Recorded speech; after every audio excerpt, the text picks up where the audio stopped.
How did your parents feel when you dropped out of school? They weren't too thrilled. You know, my mom was from the school of, you know, how do you ever expect to make a living playing the guitar, you know, and then... Did they see the success? Yeah, my dad died just before Jesse's Girl came out. He started to see it, and one of the big frustrations of my life was that it's still very deep in me, all the pain about that, was that he didn't get to be there, but he was. I mean, I really felt his presence. He's like your guardian angel. Yeah, he really was, because he got very sick the last couple of years of his life, and hang on, I'll be back with you in a minute. That's all right. That's all right. And but he would.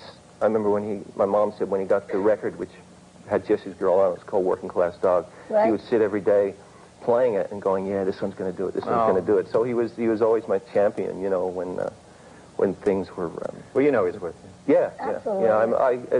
I had a big spiritual turnaround too. I mean, I don't want to get this. I can get pretty heavy. Let me tell you. All right. That's okay. We're all we got a couch. here. We're comfortable. Go. We're I mean, all I've been through, here. you know, some 5 years of intensive therapy, so I got a lot of stuff to talk about. But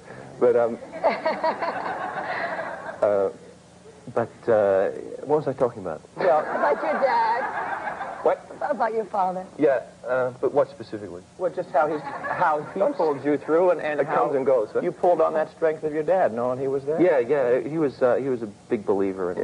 And he'd been a singer while he was in the army, and I found out later on my mom had always wanted him to go to American tour, and it's like dreams of the parents, you know, unfulfilled dreams of the parents come true in the child that picks up the gauntlet, and I was the one that picked up the gauntlet. I mean, it's all these things that your parents give you that aren't spoken. Everything you get really is all this subliminal stuff going on, and I somehow, I mean, I thought my mom was this big dictator that every time I'd be playing the guitar, instead of doing my homework, she'd go, Richard, you know, do your homework.